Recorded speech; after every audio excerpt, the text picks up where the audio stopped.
I want to talk to you about Patrick Beverley. And I know it's a weird place to start. But you know, Bill Laimbeer tackled people. Dennis Rodman was a pain in the ass. And, you know, as a Fab Five guy, as a Michigan guy, is that there is absolutely, in my opinion, room for Patrick Beverley. But what is the line, Chris, between being physical and screwing with guys' knees, hurting them? Like, as a pro athlete, I don't know what the line is. What is it with Patrick Beverley? What does he do that bothers you, and what are you okay with? Man, that's a great question. Thanks for having me on. I think everybody would want to play with him. And a quick Bill Laimbeer story, one of my favorite players ever, growing up in Detroit. And I used to love it. He's one of the reasons why I love playing on the road and would do like this, the booze, the antics. He really taught us to embrace you're going to get hated anyway. However, when I played against him, true story, my first time in the NBA, going home, I knew the guy. I go up and get a rebound, tap it against the backboard to show how high I could jump and go down the court. You know, it's like an old trick. You catch it, tap it. The next time I go up and I see him, he sticks his leg out and I twist my ankle. I think maybe 17 seconds or 2 minutes into the game, something like that. And I was out probably 6 games my rookie year. And so even though he's one of my favorite players, it's one of the dirtiest things that I've seen. So I did the game, I believe I commentated the game when he and Westbrook bumped knees, like after a late timeout. I don't think that was dirty because I've seen players do that their whole careers. Right. However, I think the answer is not saying anything and maybe taking one technical with a quick elbow. It's really easy if you don't get caught up in the antics, especially in a 2-3 game series. It's really easy to shut them down because then they start looking like a little clownish. The only way they don't look like a clown is when they bring you into the argument and you have to try to figure out who's really, acting, who's the bad actor in this. Yeah, no, that's what he did with Morris. He got him worked up. He got into his head. Was there ever a guy in the league that was a talker with you and tried to reel you in?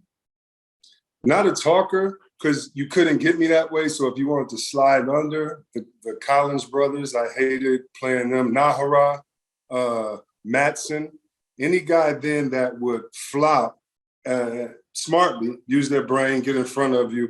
But I hated those guys because they got the benefit of the doubt. They're beating you up just as much, and they're getting the benefit of the doubt. And to me, those guys were, I'm going to say just as effective. They don't have the winning record of a Rodman, but in games, they're just as as effective as a Beverly as well. So yeah, those guys, I used to hate playing against those guys. So I'm not going to ask you necessarily to pick a series, but I want to talk kind of fundamentally, holistically about the league. So I don't buy the Celtics, and I don't buy the Heat, and my reason is, and I do buy Brooklyn, because my theory is when the playoffs start, refs swallow the whistle. They get out of the way. And this is when stars can really manipulate marginal players and average players. And outside of Jason Tatum, Celtics don't have a closer. I don't think Miami does have a closer. I think Jimmy's just a great athlete. Same with Bam.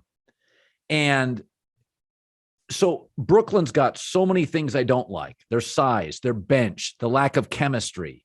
They're so KD Kyrie centric. Would you rather play a Boston who grinds your ass on the defensive end, who has they don't have the star power, but every time down the floor, or would you rather play, that kind of team, but they don't have stars, or a Brooklyn who's got 2 guys that are unstoppable, but all sorts of holes all over the team? I remember playing against Dallas, who at the time had the fastest pace. It was Finley, Nash, and Dirk. Oh, I remember those teams. You don't want to play them. You just don't, because you just have no rest of thought. Because when those 3 on the court, you really have to be engaged every single play, because every play is a threat. I really thought Cleveland could have come back. I told someone, I called them early in the second half, I said, Cleveland's going to come back and win this game. But I didn't take into the fact that Durant is one of the best shooters ever to play. Right. But yeah, I could definitely, I'm like you. I would take them, but I would rather, play a team that doesn't have those options in a Boston and that as well. I agree. Yeah. So you're basically what you're saying Brooklyn does is they put such immense pressure on you because if you're not alert, they will score at will. I mean, the shots that KD was hitting, and to me in basketball, the hardest shot in the game that Jordan mastered, KD mastered, Curry's mastered every shot. Kobe mastered his 2-dribble pull-up going baseline because you really don't know how to check a guy. If he pump fakes, can he continue to go? And the shots that KD was hitting, it was terrible. It was great defense, and he pulls up and shoots that tough shot that really, if you're another team, if anybody else but those two, I'm taking my chances with that shot, making the guy take a shot off the dribble, fading right to. And so I just, it gets so deflating. It's almost like a dunk used to be worth more than 2 points because it would take the air out of your team. And now it's the same way as a bomb. It's 7 points, but, it hurts more than a 1-yard run. And so, I totally agree with you on that theory. And I think a lot of people, are over they have too high expectations on Boston. I feel you that way. I think people don't take for granted. You need a couple closers in the playoffs. And, one of those guys get cold, you can go to another. And that's why Brooklyn, to me, has, definitely an advantage. Tell me the difference between regular season and playoff basketball. Like last night, they don't count the play-in game as the playoffs. And I said on the air, I said, that's playoff basketball. You can call it whatever you want. But even the officiating, they were letting guys bump. I felt watching and I'm like, oh, that's playoff basketball. You can call it whatever. So you tell me, go back to your career. Like, where could you really tell? Could you notice rookies getting tighter, young guys getting tighter? I think two things for me. How loud the fans were, like everything was just over-exaggerated. Like, now's the time you become a star. Like, the guy off the bench that gets 1 minute and one steal is 100 people outside waiting for him if you get the win. So just that you feel, WWF, you can cut the intensity with a knife. You really feel that. I always used to really notice that. And then second, how tired you would get in the first quarter. Like, I can't explain it. I don't know what that is. Is that nerves and jitter? Is that how you warming up? Is everything? But it was almost like, you have no more excuses and you've been waiting even emotionally to put everything into this moment. And so I think it really is the energy and how do you make sure you give your all at times, but still conserve at times when you don't need to waste it pumping up the crowd, So, the crowd and then kind of how your body reacted to the moment, was kind of special for me. So when you go over to the Western side, a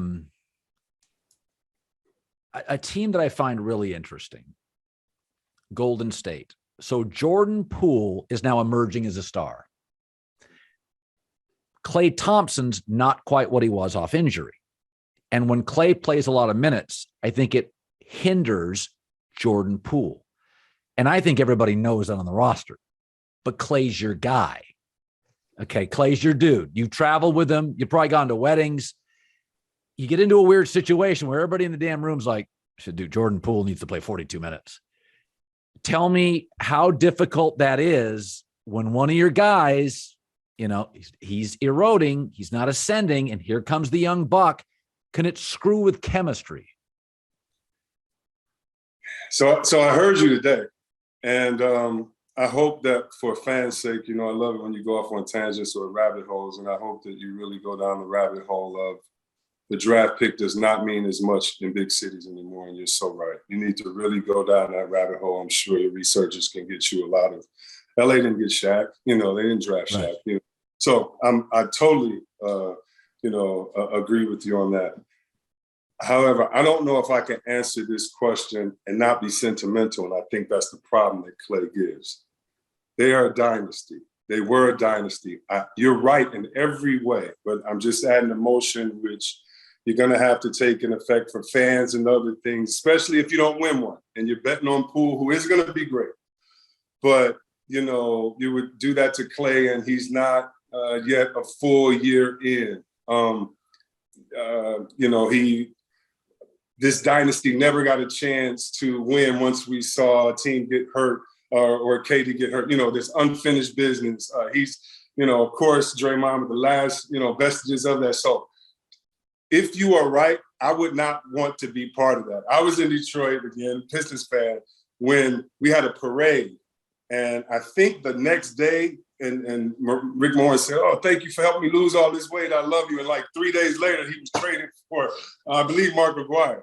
And I mean, as a Pistons fan, and we won, but I was just hurting, man. And I would not want to be the man that traded Klay Thompson. Because what works? Like, does anything but a championship works? And if not, I think keeping him around, still trying to win a championship may be the best. But I do think that makes sense. Yeah, I mean, listen, this is all, it's a relationship business. I mean, the truth is, Steph Curry has made the owner $1 billion easily. Yeah. In value of franchise, in marketing, sales. You do sometimes have to go to your star and say, "Hey, man, this is a go either way decision." You know, I mean, I think I got to get more for him, though. I got to get more. And I think you said Anthony Davis earlier. I'm not taking him. I'm not taking him for Klay, for the community, because it is relationships. So if we're going to do that kind of, we got to go get maybe Bill and someone else and give up our picks, because I really believe you on that. But I just don't think, we're going to have to go for a superstar, because that's who I believe he would. I still believe he has 2 years left of that era. So let's go to that. Let's pivot to the Lakers. That I think people tell you are who they are. I think it was Maya Angelou who said that. People tell you who they are, believe them. Yeah. So when AD came in out of shape off the bubble championship, I mean, LeBron is sitting there thinking, timeout.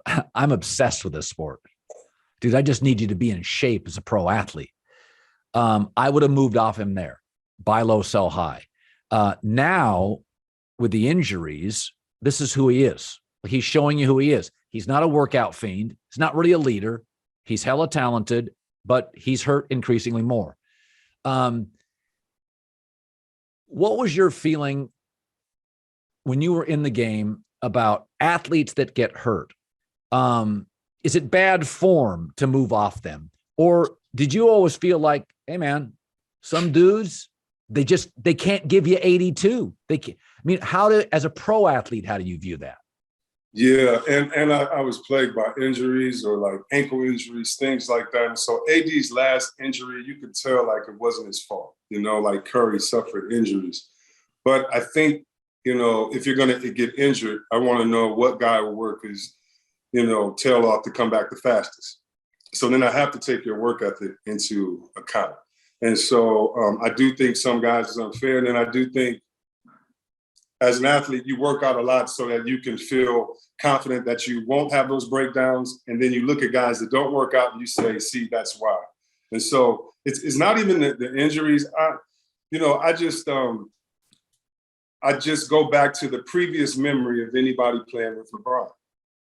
That's how I judge players, because I know it's a different day and you can win championships. And I think, my generation should kind of admire the fact that you can go play with friends in free agency. But at the same time, watching a guy like Dirk, even though he won a championship, but you knew he was a winner even before, if he would have never won one, because of how you knew he put Dallas on his back, and you could trust that. He just needed help. I never felt that way with AD, that he just needed help. I felt that he could be that missing piece for someone else, but that no one else could be that. And I don't know when he's proven that. That's why he's a wonderful talent, but I'm just looking, and he hit some big shots with LeBron. I get that, but we're talking about him being an alpha, and I don't know when that's worked. So I'm not as high on him, injury or not, being the number one guy if LeBron's not on the team. If LeBron's on the team, he can be number 1 and 2, but if not, I'm not high enough. The Clippers, I had a good source inside the Clippers that told me when AD was on the market, they didn't think he was a leader or B, tough. They thought he was gifted. And they didn't think he would play through injuries. They didn't think he worked out enough. Now, they've had their own troubles with Paul George and Kawhi Leonard staying healthy. But the idea was everybody loved AD. And the Clippers have a very shrewd, very deep roster, very shrewd front office. They didn't love him. And their takeaway was he has to be led. He can't lead. I mean, listen, Chris, all years you played, how many guys were great leaders, truthfully? Not maybe, bro. To a roster? Maybe.